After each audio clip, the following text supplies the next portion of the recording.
بسم الله الرحمن الرحيم. الحمد لله رب العالمين. الصلاة والسلام على سيد المرسلين وعلى آله وصحبه أجمعين. أما بعد، فإن خير الكلام كلام الله، وخير الهدي هدي محمد صلى الله عليه وسلم، وشر الأمور محدثاتها، وكل محدثة بدعة، وكل بدعة ضلالة، وكل ضلالة في النار. اللهم صل على سيدنا محمد وعلى آل سيدنا محمد كما صليت على إبراهيم وعلى آل إبراهيم إنك حميد مجيد، وبارك على محمد وعلى آل محمد كما باركت على إبراهيم وعلى آل إبراهيم في العالمين إنك حميد مجيد. بسم الله الرحمن الرحيم. يا أيها الذين آمنوا اتقوا الله وقولوا قولا سديدا يصلح لكم أعمالكم ويغفر لكم ذنوبكم، ومن يطع الله ورسوله فقد فاز فوزا عظيما. അഭിനന്ദരായ നിങ്ങളെ, അസ്സലാമു അലൈക്കും വറഹ്മത്തുള്ളാഹി വബറകാതുഹു.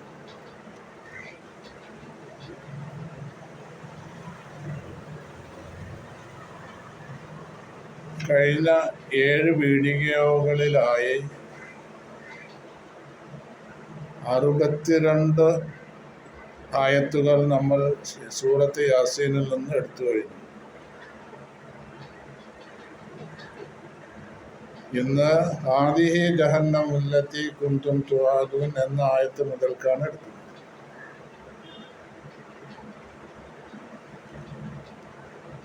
ബിസ്മില്ലാഹിർ റഹ്മാനിർ റഹീം. ഹാദിഹി ജഹന്നം ഉല്ലത്തി കുന്തും തുആദൂൻ ഇസ്ലൗഹൽ യൗമ ബിമാ കുന്തും തക്ഫുറൂൻ.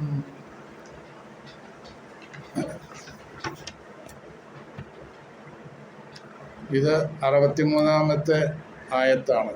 ഹാദിഹി ജഹന്നം ഉല്ലത്തി കുന്തും തുആദൂൻ. കഴിഞ്ഞ വീഡിയോയിൽ നമ്മൾ പറഞ്ഞു വെച്ചത് അനിഅബ്ദൂനി ഹാദാ സിറാത്തും മുസ്തഖീം വലഖദ് അദല്ല മിൻകും ജിബില്ലൻ കസീറാ ഫലം തകൂനു തഅഖിലൂൻ. പിശാച് നിങ്ങളുടെ പ്രത്യക്ഷ ശത്രുവാണ്, അവനെ ആരാധിക്കരുത്, എന്നെ മാത്രം നിങ്ങൾ ആരാധിക്കുക, ഇതാണ് ശരിയായ പാത, വഴി. അവൻ കണ്ടമാനം മനുഷ്യരെ അവൻ പ്രേക്ഷിച്ചിട്ടുണ്ട്, അതുകൊണ്ട് നിങ്ങൾ അവന് വഴിപ്പെടരുത്. ഇത് നിങ്ങൾ ചിന്തിക്കുന്നില്ലേ എന്ന് വരെ പറഞ്ഞു വെച്ചു. അങ്ങനെ അവരെല്ലാവരും ജഹന്നമിൻ്റെ അരികിൽ ഇങ്ങനെ നിൽക്കുക, നരകത്തിൻ്റെ. ആ സന്ദർഭത്തിൽ അവരോട് പറയാണ്, ഹാദിഹി ജഹന്നം ഉല്ലത്തി കുന്തും തുആദൂൻ. ഇത് നിങ്ങളോട് വാഗ്ദാനം ചെയ്യപ്പെട്ട നരകമാണ്, ജഹന്നം. ജഹന്നം എന്ന് പറഞ്ഞാൽ നരകത്തിൻ്റെ പേരാണ്. ഹാദിഹി, ഇത് ജഹന്നമാണ്. അല്ലത്തി, എങ്ങനെയുള്ള ജഹന്നം, കുന്തും തുഅദൂൻ, നിങ്ങളോട് വാഗ്ദത്തം ചെയ്യപ്പെട്ട ആ നരകമാണ് ഇത്. നിങ്ങളോട് പറഞ്ഞിട്ടുണ്ടായിരുന്നു നരകത്തെ സംബന്ധിച്ച്. ആ നരകമാണിത്. ഹാദിഹി, ഒന്നുകൂടെ അർത്ഥം പറയാം. ഹാദിഹി, ഇത് ജഹന്നമാണ്. അപ്പൊ ഇത് പറയുന്ന സന്ദർഭം മനസ്സിലായല്ലോ. ജഹന്നമാണ്. അല്ലത്തി, എങ്ങനെയുള്ള ജഹന്നം, കുന്തും, നിങ്ങളായിരുന്നു, തുഅദൂന, നിങ്ങളോട് വാഗ്ദത്തം ചെയ്യപ്പെട്ടവരായിരുന്നു ഈ ജഹന്നമിനെ പറ്റി. നിങ്ങൾ അള്ളാഹുവിൽ വിശ്വസിക്കാതെ വിഗ്രഹത്തിനെ ആരാധിച്ചു കൊണ്ടിരിക്കുന്ന നിലപാടിൽ നിന്ന് നിങ്ങൾ ഒഴിവായി അള്ളാഹുവിനെ ഏകനായ അള്ളാഹുവിൽ വിശ്വസിക്കണം, അതാണ് നിങ്ങൾക്ക് ഖൈർ എന്നൊക്കെ നിങ്ങൾ ഉപദേശിച്ചിരുന്നു. ഇല്ലെങ്കിൽ നിങ്ങൾക്ക് ജഹന്നമാണ്, അവസാനം നിങ്ങൾക്ക് അതാണ് ലഭ്യമാവുന്നത് എന്നുള്ള കാര്യങ്ങളും നിങ്ങളോട് എൻ്റെ മുർസലീങ്ങൾ വഴിക്ക് പറഞ്ഞിട്ടുണ്ടായിരുന്നു. ഇതാണ് അല്ലാഹു തആല അവരോട് പറയുന്നത് ആ സന്ദർഭത്തിൽ. ഇതിങ്ങനെ പറയുന്നത് എന്തിനാ?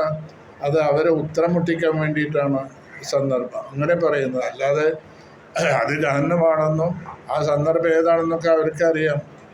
ഈ മുശ്രിക്കുകൾ മശ്റയിൽ എത്തി നിൽക്കുന്ന സമയമാണ്, ഹിസാബ് ഇതൊക്കെ കഴിഞ്ഞിട്ട്. അങ്ങനെ ജഹന്നമിൻ്റെ അരികിലാണ് അവിടെ നിൽക്കുന്നത്. ആദ്യം അവരോട് പറഞ്ഞിട്ടുണ്ട്, നിങ്ങളൊന്ന് മാറി നിൽക്കുക, വംതാസുല്ലോമ അയ്യുഹൽ മുജ്രിമൂൻ, കുറ്റവാളികളെ നിങ്ങളിങ്ങോട്ട് മാറി നിൽക്കുക, മോമിനികളുമായിട്ട് ഇടകലർന്ന് നിൽക്കരുത്, നിങ്ങളിങ്ങോട്ട് മാറി നിൽക്കുക എന്ന് പറഞ്ഞ് അവരെ നീക്കി നിർത്തി. അങ്ങനെ അവരോട് പറഞ്ഞു, നിങ്ങൾ പിശാചിന് വഴിപ്പെടരുതെന്ന് പറഞ്ഞ് അതൊക്കെ നേരത്തെ പറഞ്ഞില്ല. അപ്പം അങ്ങനെ അവർ നിൽക്കുന്ന സമയത്ത് അവരോട് പറയാണ്, ഇതാണ് നിങ്ങളോട് മുമ്പ് വാഗ്ദാനം ചെയ്യപ്പെട്ട എൻ്റെ മുർസലീങ്ങൾ വഴിക്ക് നിങ്ങളോട് വാഗ്ദാനം ചെയ്യപ്പെട്ട ആ നരകമാണിത് എന്ന്. അവരെ ഉത്തരം മുട്ടിക്കാൻ വേണ്ടിയാണ് അത് ആ സന്ദർഭത്തിൽ അങ്ങനെ പറയുന്നത്. ഇസ്ലൗഹൽ യൗമ ബിമാ കുന്തും തക്ഫുറൂൻ.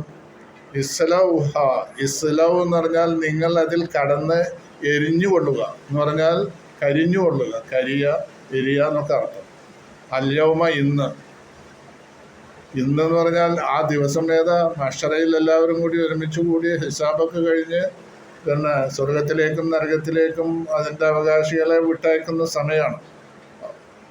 അല്ലാഹുമ്മ ജഅൽനാ മിൻ അഹ്ലിൽ ജന്ന. അള്ളാഹു നമ്മളെ സ്വർഗത്തിലാക്കട്ടെ, സ്വർഗത്തിൻ്റെ അവകാശികളാലാക്കട്ടെ, ആമീൻ. അൽയൗമ, ഇന്ന്, ആ ദിവസമാണ്. ബിമാ കുന്തും തക്ഫുറൂൻ, അതായത് ഖിയാമത്ത് നാളിൽ അതിപ്രധാനമായ ദിവസമാണത്. ബിമാ കുന്തും തക്ഫുറൂൻ, ഇസ്ലൗഹ, അതിൽ കിടന്ന് നിങ്ങൾ എരിഞ്ഞുകൊള്ളുക. അൽയൗമ, ഇന്ന്. ബിമാ കുന്തും തക്ഫുറൂൻ, നിങ്ങൾ സത്യനിഷേധികളായത് കാരണത്താൽ. നിങ്ങളല്ലേ നിഷേധിച്ചതല്ലേ ഇരുന്നല്ലോ, പ്രവാചകന്മാരെ അംഗീകരിച്ചിരുന്നില്ല, ഖുർആൻ അംഗീകരിച്ചിരുന്നില്ല. അപ്പോൾ ആ നിലപാട് വെച്ചുകൊണ്ട് നിങ്ങൾ ചെയ്ത ആ തെറ്റായ നീക്കങ്ങൾക്ക് കാരണം നിങ്ങൾ നരകത്തിൽ പ്രവേശിച്ച് അതിൽ കിടന്ന് എരിഞ്ഞുകൊള്ളുക. ഇസ്ലൗഹൽ യൗമ, ഇസ്ലൗഹ, അതിൽ നിങ്ങൾ എരിഞ്ഞുകൊള്ളുക. അല്യൗം, ഇന്ന്. ബിമാ കുന്തും, നിങ്ങളായത് കാരണത്താൽ, തക്ഫുറൂന, സത്യനിഷേധികളായ കാരണത്താൽ. പിന്നെ അടുത്ത ആയത്ത് 65-ാമത്തെ ആയത്ത്. അൽ യൗമ നഖ്തിമു അലാ അഫ്വാഹിഹിം വതുകല്ലിമുനാ അയ്ദീഹിം വതശ്ഹദു അർജുലുഹും ബിമാ കാനൂ യക്സിബൂൻ. അൽ യൗമ, ഇന്നേ ദിവസം. നഖ്തിമു, നമ്മൾ ശീലുവെക്കും. അലാ അഫ്വാഹിഹിം, അവരുടെ വായമേൽ. വായ, അഫ്വാഹ്, ഫമ് വായ, അഫ്വാഹ് വായകൾ. ഫമിൻ്റെ ബഹുവചനാണ് അഫ്വാഹ്. അല്യൗമ നഖ്തിമു, നമ്മൾ ശീലുവെക്കും. അലാ അഫ്വാഹിഹിം, അവരുടെ എന്നുള്ളത് അഫ്വാഹ് കഴിഞ്ഞിട്ടുള്ള ഹിമ്മിൻ്റെ അർത്ഥമാണ് അവരുടെ. അവരുടെ വായമേൽ. അല എന്ന് പറഞ്ഞാൽ മേൽ. അല അഫ്വാഹി ഹിം, അവരുടെ വായമേൽ നമ്മൾ സീലുവെക്കും. ഇപ്പോൾ തുക്കല്ലിമുന, അപ്പോൾ വായക്ക് സീലുവെക്കും. വായ കൊണ്ടും നാവ് കൊണ്ടൊക്കെയാണല്ലോ സംസാരിക്കൽ ദുന്യാവിൽ. ആ നിലപാട് മാറ്റും. വായക്ക് സീല് വെച്ചു, മിണ്ടാൻ പറ്റില്ല അവിടെ. പിന്നെ തുക്കല്ലിമുന, നമ്മളോട് സംസാരിക്കും. മൈദീഹിം, അവരുടെ കൈകൾ. അപ്പോൾ കൈകളാണ് സംസാരിക്കുക. അള്ളാഹുവിന് അതൊരു പ്രയാസമുള്ള കാര്യമില്ലല്ലോ. വായ കൊണ്ട് സംസാരിക്കാൻ കഴിയുമെന്ന് അള്ളാഹുവിന് കയ്യോ കാലോ എന്ത് വേണമെങ്കിലും സംസാരിപ്പിക്കാമല്ലോ. അപ്പോൾ തുക്കല്ലിമുന, നമ്മളോട് സംസാരിക്കും. ഐദീഹിം, അവരുടെ കൈകൾ. യത്, കൈ. ഐദി ബഹുവചനാണ്. ഐദി എന്നുള്ളത് ബഹുവചനം, കൈയിൻ്റെ യതിൻ്റെ ബഹുവചനം. ഐദീഹിം, ഹിം എന്ന് പലയിടത്തും വരുന്നത് ഒക്കെ അവർ എന്നുള്ള അർത്ഥമാണ്, അവരുടെ എന്നൊക്കെയുള്ള അർത്ഥം. അപ്പോൾ തുക്കല്ലിമുന, നമ്മളിപ്പോൾ ഇത് ഇങ്ങനെ ഒറ്റ വാക്കിൻ്റെ അർത്ഥം പറയുമ്പോൾ അതിൽ കഴിയുന്നത്ര വാക്കുകൾ പഠിക്കുന്നവർക്ക് പഠിക്കാൻ വേണ്ടിയിട്ട് ഞാൻ പറയാണ്. ഇത് നമ്മൾ അടുത്ത് തന്നെ വേറൊരു കോഴ്സ് ഇറക്കുന്നുണ്ട്, 2 മാസത്തെ. 2 മാസം നന്നായി പഠിച്ചാൽ അറബി നന്നായി പഠിക്കും. അത് നമ്മൾ ഈ വാചകങ്ങളുടെ ഘടനയൊക്കെ അപ്പോൾ നന്നായിട്ട് മനസ്സിലാക്കാൻ കഴിയും. താല്പര്യമുള്ളവർക്ക് ഇൻഷാ അല്ലാഹ് അത് പഠിച്ച് മുന്നോട്ട് പോവാം. ഏതായാലും അടുത്ത വീഡിയോയിൽ തന്നെ അതുണ്ടാവും. അല്യോമ നഖ്തിമു, നമ്മൾ സീല് വെക്കും അലാ അഫ്വാഹിഹിം, അവരുടെ വായമേൽ, വതുകല്ലിമുന, നമ്മളോട് സംസാരിക്കും, അയ്ദീഹിം, അവരുടെ കൈകൾ, വതശ്ഹദു, സാക്ഷി നിൽക്കും, അർജുലുഹും, അവരുടെ കാലുകൾ, അഫ്വാഹിഹിം അഫ്വാഹിഹിം, അവരുടെ വായകൾ, ഐദീഹിം, അവരുടെ കൈകൾ, അർജുലുഹും, അവരുടെ കാലുകൾ. അപ്പോൾ വായയ്ക്ക് സീല് വെച്ച് കഴിഞ്ഞാൽ പിന്നെ കൈകൾ സംസാരിക്കുക. ഈ സംസാരിക്കുന്നതിന് സാക്ഷി നിൽക്കാര അർജുല, കാലുകൾ എന്താണ് അവിടെ സാക്ഷി നിൽക്കുന്നത്?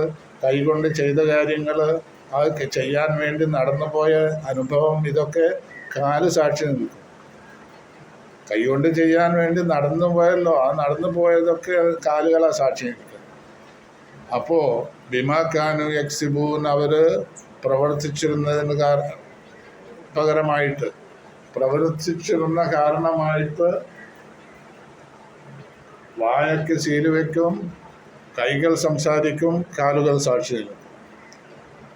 ഒന്നുകൂടെ പറയാൻ മറത്താം. അല്യൗമ, ഇന്ന്, നഖ്തിമു, നമ്മൾ സീല് വയ്ക്കും, അലാ അഫ്വാഹിഹിം, അവരുടെ വായമേൽ, വതുകല്ലിമുന, നമ്മളോട് സംസാരിക്കും, അയ്ദീഹിം, അവരുടെ കൈകൾ, വതശ്ഹദു, സാക്ഷി നിൽക്കും, അർജുലുഹും, അവരുടെ കാലുകൾ, ബിമാ കാനു യക്സിബൂൻ, അവർ പ്രവർത്തിച്ചിരുന്നത് കാരണമായിട്ട്.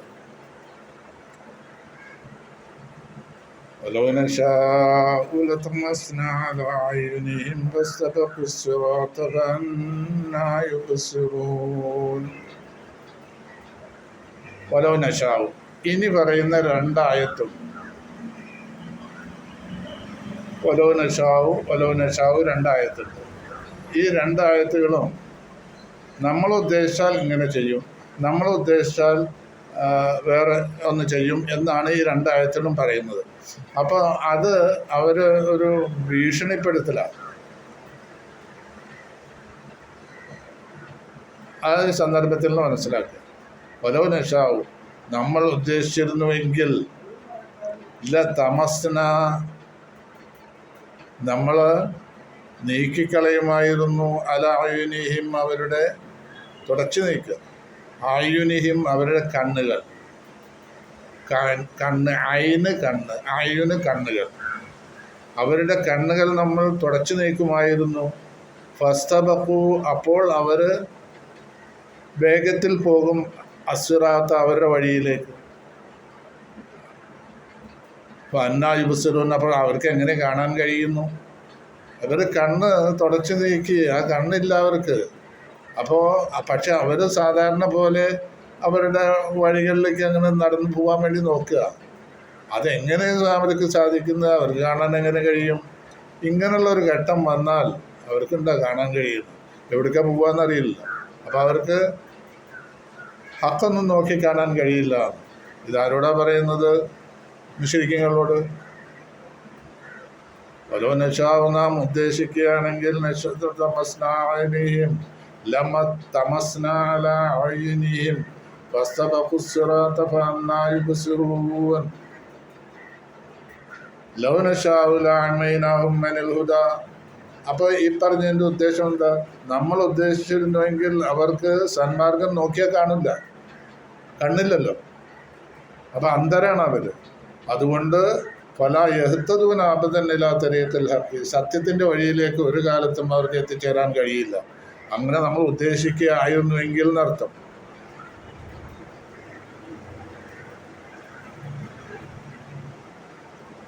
ഇനി പറയുന്നത് വലൗ നശാഉ, വേറായത്ത് വലൗ നശാഉ, 2 ലൗ നശാഉ കൊണ്ടാണ് തുടങ്ങുന്നത്. വലൗ നശാഉ, നമ്മൾ ഉദ്ദേശിക്കുകയായിരുന്നു എങ്കിൽ, മസഖ്നാവും, അവരെ നാം രൂപമാറ്റം വരുത്തുമായിരുന്നു, അവരുടെ രൂപത്തിന് മാറ്റം വരുത്തും. അലാ മക്കാനത്തെയും അവർ ഉള്ള സ്ഥലത്ത് വെച്ചിട്ട് തന്നെ, അവരെവിടെ ഇരിക്കുന്നു, നിൽക്കുന്നു, കിടക്കുന്നു എന്താണെങ്കിൽ ആ സ്ഥലത്ത് വെച്ചിട്ട് തന്നെ അവരുടെ രൂപമാറ്റം വരുത്തുമായിരുന്നു. ഇതും അവർക്കൊരു ഭീഷണിയാണ്. ഫമസ്സതാവു, അപ്പോൾ അവർക്ക് കഴിയില്ല മുതിയൻ മുന്നോട്ട് പോവാൻ. പല എർജിവനും മടങ്ങിപ്പോരാനും അവർ ഉദ്ദേശിച്ച സ്ഥാനത്തേക്ക് മടങ്ങിപ്പോരാനും പറ്റില്ല. അവരെവിടെയാണോ ഇരിക്കുക, കിടക്കുക, നിൽക്കുക, എന്താ ചെയ്യുന്നതെങ്കിൽ അവിടെ വെച്ച് തന്നെ അവർക്ക് രൂപമാറ്റം സംഭവിക്കും. അപ്പോൾ അവർക്ക് മുന്നോട്ട് പോകാനും കഴിയില്ല, പല എർജിവും ഇങ്ങോട്ട് തിരിച്ചു പോരാനും പറ്റൂല. എവിടേക്കാണ് അവർ എവിടുന്നാണ് അവർ വന്നതെങ്കിൽ അങ്ങോട്ട് തിരിഞ്ഞു പോകാനും പറ്റൂല. അങ്ങനെയുള്ള ഒരു സ്ഥിതിയിലാവും അവർ. ഇത് തഹദീദുൽ ആഖിറയിൽ കഫറത്തിൽ മുജ്രിമീൻ, കുറ്റവാളികളായ ആ അവിശ്വാസികൾക്ക് ഒരു ഭീഷണിയാണ്. രണ്ടാമത്തെ, ആദ്യത്തത് ലൗനശാവുലത്തമസ്നാലഅയ്യുനിഹിം ഫസ്തബഖുസ്സിറാത ഫഅന്നാ യുബ്സിറൂൻ. അടുത്തതായത്ത് വലൗനശാഉ ലമസഖ്നാഹും അലാ മകാനതിഹിം ഫമസ്തതാഉ മുളിയം വലാ യർജിഊൻ.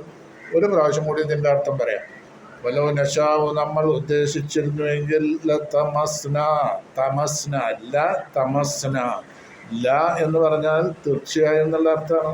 തമസ്ന നമ്മൾ പിന്നെ ഇല്ലാതാക്കുമായിരുന്നു, തുടച്ചു നീക്കുമായിരുന്നു. അലായുനിയും അവരുടെ കണ്ണുകളെ. ഫസ്തബഖു, അപ്പോൾ അവർ വേഗത്തിൽ പോകും. എവിടേക്ക്? സിറാത്ത, അവരുടെ വഴിയിലേക്ക്. അവർ വന്ന വഴിയൊക്കെ അവർക്ക് ഓർമ്മയുണ്ട്, ആ വഴിയിലേക്കാണ്ട് പോകും. അപ്പോൾ അന്നാ യുബ്സിറൂൻ, എങ്ങനെയാണ് അവർക്ക് കണ്ണ് കാണാൻ കഴിയുക?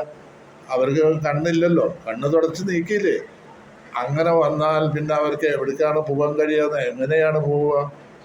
അതുപോലെ അവരുടെ കണ്ണില്ലാത്ത നിലയ്ക്ക് അവർ കുരുടന്മാരായി ഹക്കറിയാൻ കഴിയില്ല എന്നർത്ഥം. വലോ നശാവു, നമ്മൾ ഉദ്ദേശിച്ചാൽ ലമസഖ്നാഹും, മസഖ്നാഹും, 1 2 3 വാക്ക്. ഒന്ന് മസഖ്ന വേറെ വാക്ക്, 2 വാക്കത്. അവർ 4 വാക്കുണ്ട്. ഒന്ന് മസഖ ഒരു വാക്ക്, വേറെ വാക്ക്, ഹും വേറെ വാക്ക്. എല്ലാ മസഖ്നാവും, നാം അവരെ രൂപമാറ്റം വരുത്തുമായിരുന്നു. മസഹ എന്ന് പറഞ്ഞാൽ രൂപമാറ്റം വരുത്തുക, രൂപം വേറൊരു രൂപത്തിലാക്കുക. ഇപ്പം മനുഷ്യൻ്റെ രൂപമാണല്ലോ, വേറൊരു രൂപമാക്കുക. അങ്ങനെ അവരുടെ രൂപം മാറ്റുമായിരുന്നു. അലാമക്കാനത്തെയും, എവിടെ വെച്ച്? അവരുള്ള സ്ഥലത്ത് വെച്ചിട്ട്. അപ്പോൾ എവിടെയാണോ അവിടെ വെച്ച് തന്നെ അങ്ങനെ നമ്മൾ ചെയ്യുമായിരുന്നു. പക്ഷെ നമ്മൾ ചെയ്തിട്ടില്ല. ഫമസ്തതാവ്, അപ്പോൾ അവർക്ക് കഴിയുമായിരിക്കില്ല മുതിയൻ മുന്നോട്ട് പോകാനും വലാ യർജിഊൻ, തിരിച്ചു പോരാനും കഴിയില്ല. 67 ആയത്തും കഴിഞ്ഞു. ഇനി 68. വമൻ നുഅമ്മിറുഹു നുനക്കിസ്ഹു ഫിൽ ഖൽഖി അഫലാ യഖിലൂൻ.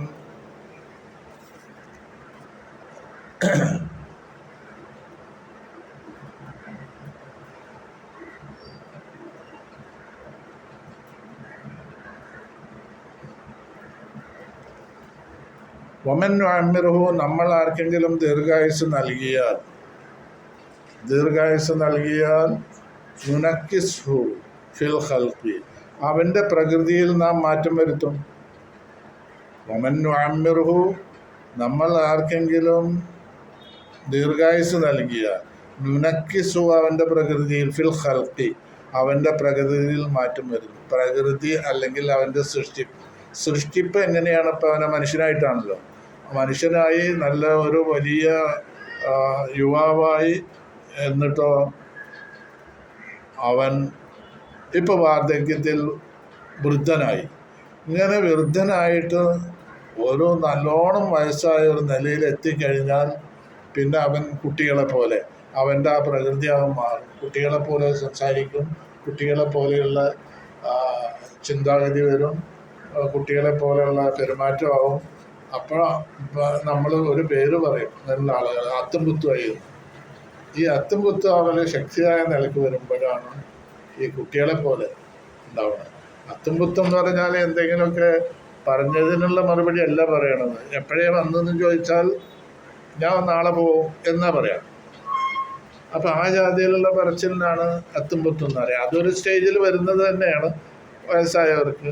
പക്ഷേ അതിൽ കൂടുതൽ പ്രകൃതിയിൽ മാറ്റം വരും. കുട്ടികളെ പോലെ, കുട്ടികൾ കളിക്കുന്ന പോലെ ചിലപ്പോൾ കളിക്കാം, അല്ലെങ്കിൽ ഇങ്ങനെയുള്ള പ്രശ്നങ്ങളൊക്കെ ഉണ്ടാവും. അത് വയസ്സായവർക്കുണ്ടാവുന്നു. അല്ല പറയാണ് ഒമൻ വഅന്നറുഹു നുനക്കിസു ഫിൽ ഖൽഖി. അപ്പൊ തൂലുള്ളത് യുസയ്യിറു ശബാബ ഹറമൻ. വയസ്സ് കൂടിപ്പോയാൽ യുവാക്കൾ വാർദ്ധക്യമുള്ളവരായിത്തീരും, ശക്തി ക്ഷയിക്കും.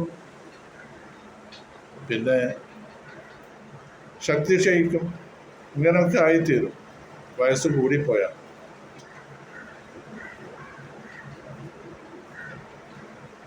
അപ്പോൾ ആദ്യത്തെ അവസ്ഥ എന്തായിരുന്നു? കുട്ടികൾക്കൊന്നും അറിയില്ലല്ലോ. അതുപോലുള്ള അവസ്ഥയിലെത്തും വാർദ്ധക്യം കൂടിയ ആളുകൾ. അഫലായഖിലൂൻ, നിങ്ങൾ ചിന്തിച്ച് മനസ്സിലാക്കുന്നില്ലേ? അപ്പോൾ വളരെ കുറഞ്ഞ കാലഘട്ടം ഇവിടെ ഉള്ളൂ. പഴയ ആളുകളെ സംബന്ധിച്ച് നമ്മൾ 1000 കൊല്ലം ജീവിച്ചു, 1000-ൽ കൂടുതൽ കൊല്ലം വയസ്സ് വരെ ജീവിച്ചു എന്നൊക്കെ ചരിത്രങ്ങളുണ്ട്. പിന്നെ ഖുർആനിൽ തന്നെ പറഞ്ഞിട്ടുണ്ട് നൂഹ് നബി എത്ര കൊല്ലമാണ് പ്രബോധനം നടത്തിയത്. 950 കൊല്ലം അദ്ദേഹം പ്രബോധനം തന്നെ ചെയ്തു, ജനങ്ങളെ ഇസ്ലാമിലേക്ക് ക്ഷണിക്കാൻ. എന്നിട്ടാണ് പിന്നെ റബ്ബി ലാ തദർ അലൽ അർളി മിനൽ കാഫിരീന ദയ്യാറ എന്ന് പ്രാർത്ഥിക്കേണ്ടി വന്നത്. 950 കൊല്ലം നൂഹ് നബി ജനങ്ങളെ ഇസ്ലാമിലേക്ക് ക്ഷണിച്ചിട്ട് വെറും 80 പേരൊക്കെയാണ് ഇസ്ലാമിലേക്ക് വന്നത്. റബ്ബിന്നി ദഅവ്തു ഖൗമി ലൈലം വനഹാറ ഫലം യസിദ്ഹും ദുആഇ ഇല്ലാ ഫിറാറ. നൂഹ് നബി പറഞ്ഞത് വേറെ സൂറത്തിലുണ്ടത്. ഞാൻ എൻ്റെ ജനങ്ങളെ രാപ്പകൽ വ്യത്യാസമില്ലാതെ ഇസ്ലാമിലേക്ക് ക്ഷണിച്ചു. റബ്ബേ, എൻ്റെ റബ്ബേ, ഞാൻ ദഅവ്തു ഖൗമി ലൈലം വനഹാറ ഫലം യസിദ്ഹും ദുആഇ ഇല്ലാ ഫിറാറ. ഞാൻ വിളിക്കുമ്പോഴൊക്കെ അവർ ഓടിപ്പോവുക. എന്ത് പറയുമ്പോഴവർ പിന്തിരിഞ്ഞു പോവാന്ന് പറഞ്ഞില്ല നമ്മൾ, അവർ ഓടിപ്പോവുക. പിന്നെ ഞാൻ പറയുന്നത് കേൾക്കാതിരിക്കാൻ വസ്താവശവും സിയാബഹും വാസറുസിക്ബാറ. അവരുടെ വസ്ത്രത്തിൻ്റെ തലഭാഗം ചുവടിൽ തിരികെ വെക്കും, ഞാൻ പറഞ്ഞത് കേൾക്കാതിരിക്കാൻ വേണ്ടി. അങ്ങനെയൊക്കെ ചെയ്തിരുന്നതാണ്. അതുകൊണ്ട് ഇവരെ നീ ഒരാളെയും അവിശ്വാസികളെ ഈ ഭൂമിയിൽ ബാക്കി വെക്കരുത് എന്ന് ദുആ ചെയ്തു. അദ്ദേഹം വേറെ ദുആ ചെയ്തു. പിന്നെ നൂഹ് നബി ദുആ ചെയ്തത് ഇന്നലെ പറഞ്ഞു, ഞാൻ പരാജിതനാണ്, അടച്ചവനെ ഞാൻ പരാജിതനാണ്. മൗലൂമുൻ മൗലൂമും ഫന്തസിർ, എന്നെ നീ സഹായിക്കണമേ എന്ന് ഇന്നലെ മിഞ്ഞാന്ന് വീഡിയോയിൽ നമ്മൾ പറഞ്ഞിട്ടുണ്ട്. അപ്പോൾ കൂടുതൽ കാലങ്ങൾ ജീവിച്ചിരുന്ന ആളുകളായിരുന്നു ഇവിടെ. ഇപ്പോൾ വമൻ നുഅമ്മിറുഹു നൻകിസ്ഹു. ആ നിലയ്ക്ക് നമ്മളുടെ വയസ്സ് നോക്കുകയാണെങ്കിൽ അവരുടെ 10-ൽ 1 അംശമുണ്ടോ നമുക്ക്? ആമാറു ഉമ്മത്തി മാ ബൈന 60 വ 70 എന്നാ റസൂൽ സല്ലല്ലാഹു അലൈഹി വസല്ലമയുടെ ഹദീസ്. എൻ്റെ ഉമ്മത്തുകളുടെ വയസ്സ്, ശരാശരി വയസ്സ് മാ ബൈന 60 വ 70, 60-ൻ്റെയും 70-ൻ്റെയും ഇടക്കാണെന്ന് റസൂൽ സല്ലല്ലാഹു അലൈഹി വസല്ലം പറഞ്ഞിട്ടുള്ളത്. അപ്പോൾ 950-ഉം 1000 കൊല്ലങ്ങളെ അപേക്ഷിച്ച് 60-ഉം 70-ഉം കൊല്ലം എത്രയുള്ളത്? 10-ൽ 1 അംശമില്ല. അപ്പം അങ്ങനെ കുറഞ്ഞ വയസ്സാണ് നമുക്കുള്ളത്. ഈ 60-ഓ 70-ഓ കഴിഞ്ഞാൽ പിന്നെ കിട്ടുന്നതൊക്കെ അള്ളാഹുവിൻ്റെ ഒരു ഇതനുസരിച്ചാണ്, വലിയൊരു ഫضലാണ് എന്ന് വിചാരിക്കാം. അപ്പം അങ്ങനെ വയസ്സ് കൂടുമ്പോൾ പിന്നെ അള്ളാഹു ഉദ്ദേശിച്ച സമയത്തല്ലേ മരിക്കുള്ളൂ. ഈ ജാതി വ്യത്യാസങ്ങളൊക്കെ മനുഷ്യൻ്റെ പ്രകൃതിയിൽ വരും എന്നാണ് അല്ലാഹു തആല പറയുന്നത്. അപ്പോൾ ഇതും അവർ ഓർമ്മിപ്പിക്കല, അവരെ കുഫാറുകളെ, മുശ്രിക്കുകളെ ഓർമ്മിപ്പിക്കല എന്ന് പറഞ്ഞാൽ നമുക്കും ഒരു ഗുണപാഠമാണത്, എല്ലാവർക്കും ഗുണപാഠമാണ്. മുശ്രിക്കുകൾക്ക് മാത്രമായിട്ടൊരു കാര്യമൊന്നുമില്ല. അത് അവരോട് ആ സന്ദർഭത്തിനനുസരിച്ച് അവരോട് ഖുർആൻ ഇടപെട്ടു എന്നല്ലാതെ അവർക്ക് മാത്രമായിട്ടുള്ള കാര്യമല്ല. ഇതൊക്കെ നമുക്കും ഗുണപാഠമാണ്, എല്ലാവർക്കും. ഖിയാമത്ത് നാൾ വരെയുള്ള ജനങ്ങൾക്കെല്ലാം ഖുർആൻ ഇറങ്ങി അന്ന് മുതൽ ഖിയാമത്ത് നാൾ വരെയുള്ള മനുഷ്യർക്ക് എല്ലാവർക്കും ഇതൊരു ഗുണപാഠമാണ്. ഏതായത്തും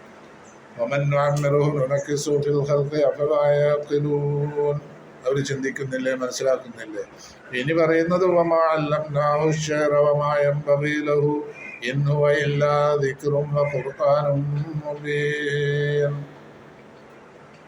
ഇവര് നബിയോട് പറയണ്ടേ, ഷായിറാണ്, പിന്നെ സാഹിറാണ്, മാജിക്കാരൻ, മജീഷ്യനാണ്, അതുപോലെ കവിയാണ്, മജീഷ്യനാണ്, ഷായിർ കവി, സാഹിർ മജീഷ്യൻ,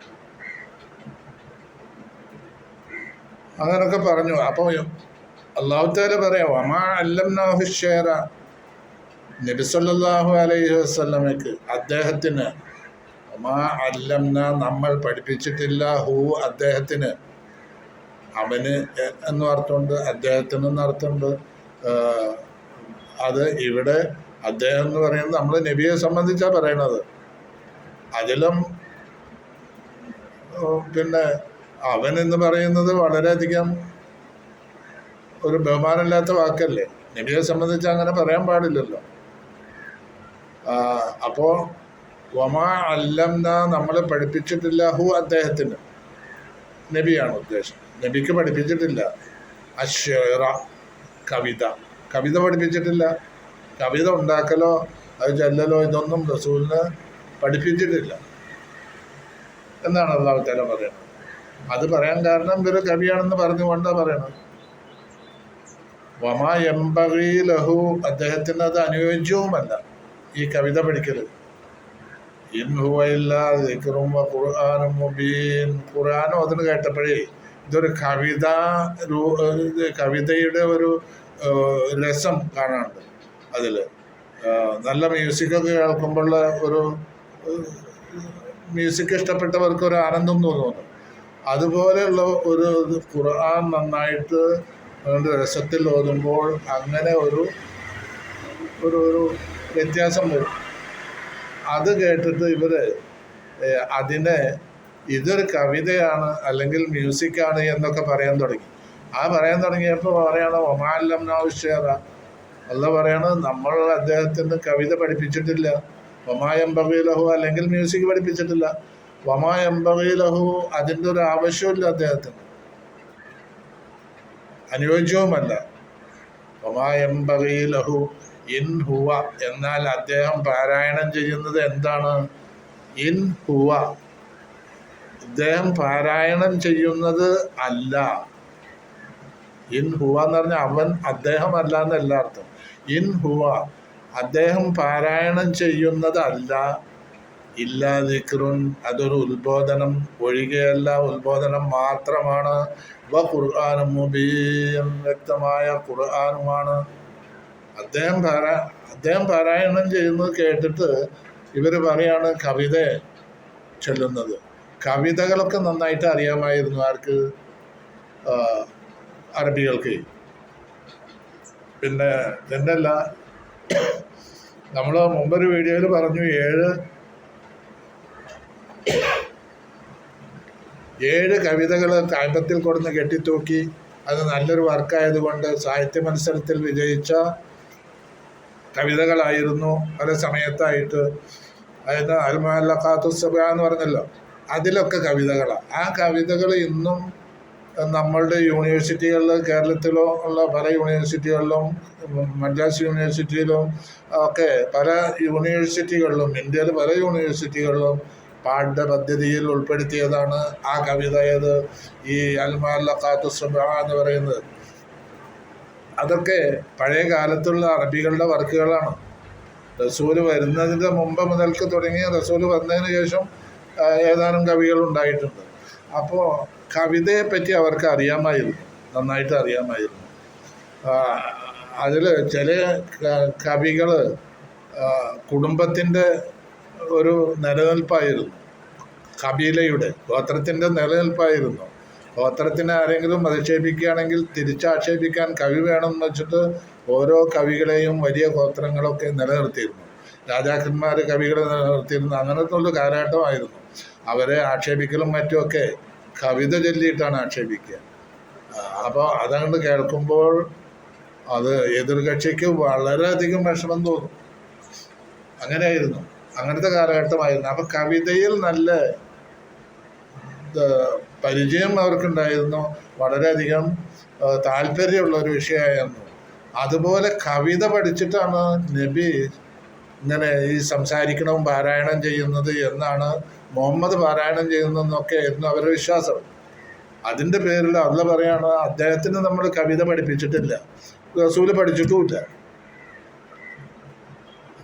വമായം ബഗീരഹു, അദ്ദേഹത്തിൻ്റെ അതിൻ്റെ ഒരാവശ്യമില്ല, അദ്ദേഹത്തിന് അനുയോജ്യവുമല്ല കവിത ചൊല്ലലും പറയലും അതിനെ സംബന്ധിച്ചുള്ള കാര്യമാണ്. അദ്ദേഹം കവിത ഒന്നും പഠിച്ചിട്ടില്ല. പിന്നെ ഈ അദ്ദേഹം ഇപ്പം പാരായണം ചെയ്യുന്നത് എന്താ, അത് കവിത എന്ന് നിങ്ങൾക്ക് തോന്നുന്നത് നിങ്ങൾക്ക് അറിയാതെ ഇൻഹുവ ഇല്ലാതിരിക്കുന്നു, അത് ഉത്ബോധനമാണ്, നിങ്ങൾക്കൊക്കെയുള്ള ഉത്ബോധനമാണ്. മനുഷ്യൻ എങ്ങനെ ജീവിക്കണം, നല്ല സന്മാർഗത്തിൽ വരണം, ജീവിക്കണം എന്നുള്ള ഉത്ബോധനമാണ് അതിലടങ്ങിയിട്ടുള്ളത്. തന്നെയല്ല, അതാണ് അള്ളാഹു റസൂൽ സല്ലല്ലാഹു അലൈഹി വസല്ലമക്ക് 23 വർഷമായിട്ട് തുടർച്ചയായി ഇങ്ങനെ വന്ന ഖുർആനിൽ പെട്ടൊരു ഭാഗമാണ് അത് എന്നാ പറഞ്ഞത്. ഖുർആനൊക്കെ ഇറങ്ങിയതിൻ്റെ ശേഷമല്ല ഈ പറയണത്. അപ്പം അദ്ദേഹം പാരായണം ചെയ്യുന്ന അത് ഖുർആനുമാണ്. ഖുർആനായതിനോടുകൂടെ തന്നെ അതിൽ അടങ്ങിയിരിക്കുന്ന തത്വങ്ങൾ എന്താ, അത് ഉത്ബോധനമാണ്. അവരെ സന്മാർഗം ഏതാണെന്ന് കാണിച്ചു കൊടുക്കുന്ന ഉത്ബോധനം കൂടിയാണ് അത്, അല്ലാതെ കവിത എന്നല്ല. ഇതെന്തിനു വേണ്ടിയാണ് ഈ ഖുർആൻ? നമ്മളവിടെ പറഞ്ഞു, ലിയുന്ദിറ ഖൗമം മാ ഉന്ദിറ ആബാഉഹും, പൂർവികന്മാർ അവർക്ക് താക്കീത് ചെയ്യപ്പെട്ടിട്ടില്ല എന്ന് നമ്മൾ ഇതിൻ്റെ സൂറത്ത് യാസീൻ്റെ ആദ്യത്തിൽ പറഞ്ഞിട്ടുണ്ട്. ലിയുന്ദിറ ഖൗമൻ, ഒരു ഖൗമിനെ ഇൻദാർ ചെയ്യാൻ വേണ്ടിയിട്ട്, ഒരു ജനതയെ താക്കീത് ചെയ്യാൻ വേണ്ടിയാണ് ഖുർആൻ ഇറക്കിയത് എന്ന്. ഇവിടെ ലിയുന്ദിറ മൻകാന ഹയ്യൻ, ഹൃദയം, ജീവനുള്ള ഹൃദയത്തെ താക്കീത് ചെയ്യാൻ വേണ്ടിയിട്ടാണ്. ജീവനുള്ള ഹൃദയം എന്ന് പറഞ്ഞാൽ ശരിയാക്കി ജീവനുണ്ട് എന്നല്ല അർത്ഥം. ജീവൻ അവൻ്റെ ശരീരത്തിന് ജീവനുണ്ടായതുകൊണ്ട് മാത്രമായില്ല, മനസ്സിനും ജീവൻ വേണം. മനസ്സ് മയ്യത്താവുമ്പോൾ ആളിങ്ങനെ നടക്കണ്ടാവുന്നുള്ളൂ. മനുഷ്യൻ മയ്യത്തായാൽ പിന്നെ ഒരു കാര്യം അതിൽ കയറില്ല. മയ്യത്ത് എന്ന് പറഞ്ഞാൽ എന്താ, മയ്യത്തിന് മിണ്ടാൻ കിട്ടൂലല്ലോ, മിണ്ടാൻ കഴിയില്ലല്ലോ. അപ്പോൾ അങ്ങനെയുള്ള മയ്യത്താവുമ്പോൾ ഹൃദയം മരിച്ചിട്ടുണ്ടെങ്കിൽ, മരിച്ച ഹൃദയമാണെങ്കിൽ ഒന്നും മിണ്ടാനും അറിയില്ല, ഒന്നും കേൾക്കാനും കഴിയില്ല. അതുകൊണ്ടാണ് ഇവിടെ പറഞ്ഞ മൻകാന ഹയ്യൻ, ഹൃദയം മരിച്ചവരാവരുത്, ഹൃദയം ജീവനുള്ളതാവുക. മൻകാന ഹയ്യൻ, ജീവനുള്ളവരെ താക്കീത് ചെയ്യാൻ വേണ്ടിയാണ്. അല്ല ഇനി മരിച്ചവരെ, ഇനി ജീവൻ, ശരിയായ ജീവൻ, ശരീരത്തിന് ജീവനുണ്ട് എന്നൊക്കെ ആണെങ്കിൽ എന്താ ഇവിടെ അർത്ഥം? ലിയുന്ദിറ മൻ, ചിലരെ താക്കീത് ചെയ്യാൻ വേണ്ടി. കാന, അവനാണ്, ഹയ്യൻ, ജീവനുള്ളവനാണ് എന്ന് പറഞ്ഞാൽ അതിന് എന്താ അർത്ഥമുള്ളത്? ജീവനുള്ളവരെ താക്കീത് ചെയ്യാൻ, ജീവനുള്ളവരെ തന്നെയല്ലേ താക്കീത് ചെയ്യുള്ളൂ. അതിലിപ്പോൾ ഇങ്ങനെ പറഞ്ഞാൽ ഒരർത്ഥമില്ലല്ലോ. മരിച്ചവരെ താക്കീത് ചെയ്യുക എന്നുള്ളത് ഇവിടെ ഇല്ലല്ലോ. ജീവനുള്ളവരല്ലേ താക്കീത് ചെയ്യുമോ? അതല്ല ഉദ്ദേശം. ഹൃദയത്തിന് ജീവനുണ്ടാവുക. മനുഷ്യൻ്റെ ശരീരത്തിന് ജീവനുണ്ട്, പക്ഷേ അതിന് കാര്യമില്ല, അങ്ങനത്തെ താക്കീതിട്ട് കാര്യമില്ല. ഹൃദയത്തിന് ജീവൻ വേണം. ആ ഹൃദയം മരിച്ചതാണെങ്കിൽ അവൻ താക്കീത് ചെയ്തിട്ട് കാര്യമില്ല. അപ്പം ഹൃദയത്തിന് ജീവനുള്ളവരെ താക്കീത് ചെയ്യാൻ വേണ്ടി എന്നാണ് ലിയുന്ദിറ മൻ കാന ഹയ്യൻ വയഹിഖൽ ഖൗലു അലൽ കാഫിരീൻ. അപ്പം അങ്ങനെയുള്ളവരെ താക്കീത് ചെയ്യാൻ വേണ്ടിയിട്ടാണ്. മറ്റവർക്കോ, മറ്റ് അവിശ്വാസികളുണ്ടല്ലോ, അവർക്കോ അള്ളാഹുവിൻ്റെ ശിക്ഷയുടെ വചനം യാഥാർത്ഥ്യമാവുകയും ചെയ്യും. അവരെ താക്കീത് ചെയ്തിട്ട് കാര്യമില്ല. അപ്പം അവർക്ക് ആ അള്ളാഹുവിൻ്റെ ഭാഗത്തു നിന്നുള്ള ശിക്ഷ അത് ഉറപ്പായിട്ടും യാഥാർത്ഥ്യമായി വരും എന്നാണ്. ഒന്നും കൂടി പറയാം, ലിയുന്ദിറ താക്കീത് ചെയ്യാൻ വേണ്ടിയിട്ടാണ് ഈ ഖുർആൻ ഇൻഹുവയില്ല ദിക്റും വ ഖുർആൻ മുബീൻ എന്ന് പറഞ്ഞില്ലേ. ആ പറഞ്ഞത് ഇൻഹുവയില്ല ദിക്റും വ ഖുർആൻ മുബീൻ ലിയുൻസിറ മൻ കാന ഹയ്യൻ, ജീവനുള്ള ഹൃദയങ്ങളെ താക്കീത് ചെയ്യാൻ വേണ്ടി, വയഹിഖൽ ഖൗലു അലൽ കാഫിരീൻ, കാഫിരീങ്ങൾക്ക് ശിക്ഷയുടെ വചനം യാഥാർത്ഥ്യമാവുകയും ചെയ്യും. ഇനി പറയുന്നത് അവലം യറൗ അന്നാ ഖലഖ്നാഹും മിമ്മാ അമിലത് അയ്ദീനാ അൻആമൻ ഫഹും ലഹാ മാലികൂൻ. അവലം യറൗ, അവരെ കണ്ടിട്ടില്ലേ? അന്നാ ഖലഖ്നാഹും, തീർച്ചയായും നാം അവരെ സൃഷ്ടിച്ചു. ലഹും, അന്നാ ഖലഖ്ന, നമ്മൾ സൃഷ്ടിച്ചു. ലഹും, അവർക്ക് വേണ്ടി. മിമ്മാ അമിലത് അയ്ദീനാ, നമ്മളുടെ കൈകൾ പ്രവർത്തിച്ചതിൽ നിന്ന് അവർക്ക് വേണ്ടി നമ്മൾ സൃഷ്ടിച്ചു. അൻആമൻ, കാലികളെ, ആട്, മാട്, പശു, ഒട്ടകം, ഇതൊക്കെ ഉണ്ടല്ലോ. ഈ സാധനങ്ങളാണ് അൻആമ് എന്ന് പറഞ്ഞത്. അൻആം സൂറത്ത് പറഞ്ഞിട്ട് അങ്ങനെ ഒരു സൂറത്ത് തന്നെ ഖുർആനിലുണ്ട്. അൻആമ് എന്ന് പറഞ്ഞാൽ ഒട്ടകം, ആട്, പശു, പിന്നെ പശുവിൻ്റെ വർഗത്തിൽപ്പെട്ട എരുമ, മൂരി, പിന്നെ അങ്ങനെയുള്ള എല്ലാം പെടും. അതാണ് അൻആം എന്ന് പറഞ്ഞാൽ. അങ്ങനെ അൻആമിനെ അവർക്ക് വേണ്ടി നാം സൃഷ്ടിച്ചു. ഫഹും, അവര് ലഹ, അവയുടെ മാലിക്കൂൻ, അധീനപ്പെടുത്തിയ ആളുകളാണ്. ആര്? ഈ മുശ്രിക്കുകൾ. അവർക്ക് വേണ്ടിയാണ് അവരടങ്ങുന്ന സമൂഹത്തിന് വേണ്ടിയാണ് സൃഷ്ടിച്ചത് എന്നർത്ഥം. അപ്പോൾ അവലം യറൗ, അവർ കണ്ടിട്ടില്ല, എന്നാ ഖലഖ്നാ, തീർച്ചയായും നമ്മൾ സൃഷ്ടിച്ചു. ലഹും, അവർക്ക് വേണ്ടി, മിമ്മാ അമിലത് അയ്ദീനാ, നമ്മൾ കൈകൾ പ്രവർത്തിച്ചവയിൽ നിന്ന്. നമ്മുടെ കൈകൾ പ്രവർത്തിച്ചതിൽ പെട്ടതാണ് ഈ അൻആമു. നമ്മൾ പലതും അങ്ങനെ ചെയ്തിട്ടുണ്ട്. അള്ളാഹു പറയാം, അള്ളാഹു പലതും കാര്യങ്ങളും അങ്ങനെ ചെയ്തു കൊടുത്തിട്ടുണ്ട്. അവയിൽ പെട്ടതാണ് അൻആമ്. അൻആമിനെ അവർക്ക് നാം സൃഷ്ടിച്ചു കൊടുത്തു. ഫഹും, അവർ ലഹ, അവയെ മാലിക്കൂൻ, അധീനപ്പെടുത്തിയവരാണ്. വദല്ലൽനാഹ, അവയെ നാം കീഴ്പ്പെടുത്തി കൊടുത്തു. ലഹും, അവർക്ക്. ദല്ലൽന, നമ്മൾ കീഴ്പ്പെടുത്തി കൊടുത്തു. ലഹും, അവർക്ക്. ഫമിൻഹ, അപ്പോൾ അതിൽ നിന്നാണ് റകൂബുഹും, അവരുടെ വാഹനം. അത് വാഹനമായിട്ട് ഉപയോഗിക്കാനേ, ഒട്ടകത്തിനൊക്കെ വാഹനമായിട്ട് ഉപയോഗിക്കുന്നുണ്ടല്ലോ. ഇതിനെ കീഴ്പ്പെടുത്തി കൊടുത്തു എന്ന് പറഞ്ഞാൽ ഈ അൻആമൊക്കെ വളരെ സൗമ്യമായ നിലക്ക് മനുഷ്യന്മാരുമായിട്ട് ഇടപെടുന്ന മൃഗങ്ങളാണ്. ആ മൃഗങ്ങളിൽ പിടിമൃഗങ്ങൾ എന്ന് പറഞ്ഞിട്ടൊന്നുണ്ട്. പിന്നെ സിബ, പുലി, കരടി, സിംഹം പോലെയുള്ള മനുഷ്യനെ തിന്നുന്ന നരഭോജികൾ, അതൊന്നും അവരുടെ സ്വഭാവം വേറെയാണ്. ഈ ആട്, മാട്, പശു, ഒട്ടകം എന്നൊക്കെ പറഞ്ഞാൽ ഇതൊക്കെ വളരെയധികം മനുഷ്യനുമായിട്ട് ഇണങ്ങിച്ചേർന്ന ഒട്ടകങ്ങളാണ്, അല്ല മൃഗങ്ങളാണ്. ഇവർക്ക് ഇങ്ങനെ ഒരു അവസ്ഥ ഉണ്ടാക്കിയത് ആരാ? അത് അള്ളാഹുവാണ് ഉണ്ടാക്കിയത്. രണ്ടു തരം മൃഗങ്ങൾ, ഒന്ന് ആളൊക്കെ നരഭോജികളും ഒന്ന് മനുഷ്യന്മാരായിട്ട് ഇണങ്ങി ജീവിക്കുന്ന മറ്റേ. ഇത് രണ്ടും ഈ നിലക്കാക്കിയത് ആരാ? പടച്ചോൻ്റെ തന്നെയാണ്. അതാണ് അതല്ലല്ലാഹവയെ നാം ഇവർ കീഴ്പ്പെടുത്തി കൊടുത്തു. ലഹും, മനുഷ്യർക്ക്. ഫമിന്ന, അതിൽ നിന്നാണ് റകൂബുഹും, അവരുടെ വാഹനങ്ങൾ. വാഹനമായിട്ട് ഉപയോഗിക്കണ്ടല്ലോ. ഒട്ടകത്തിൻ്റെ പുറത്തൊക്കെ കയറിയാൽ അങ്ങനെ സഞ്ചരിച്ചിരുന്നൊരു കാലം ഉണ്ടായിരുന്നല്ലോ. ഇപ്പോഴും സഞ്ചരിക്കുന്നുണ്ട്. മരുഭൂമിയിലൊക്കെ മാസങ്ങളോളം സഞ്ചരിക്കണമെന്നുണ്ടെങ്കിൽ അതിനുള്ള വെള്ളം മറ്റുമൊക്കെ അതിന് സ്റ്റോക്ക് ചെയ്തിട്ടാണ് സഞ്ചരിക്കുക. ആ സ്റ്റോക്ക് ചെയ്യാനുള്ള സൗകര്യങ്ങൾ ഒട്ടകത്തിലുണ്ടേനും. വമിൻഹ, അതിൽ നിന്ന് യഅ്കുലൂൻ, അവർ ഭക്ഷിക്കുകയും ചെയ്യും. ഇത്തരം മൃഗങ്ങൾ നമ്മളിപ്പോൾ മട്ടനും ബീഫും ഒക്കെ കിട്ടുന്ന ഇങ്ങനെ അതിൽ നിന്ന് നമ്മൾ അവയെ അറുത്തിട്ട് ഭക്ഷിക്കുന്നുണ്ടല്ലോ. അതാ പറഞ്ഞത്.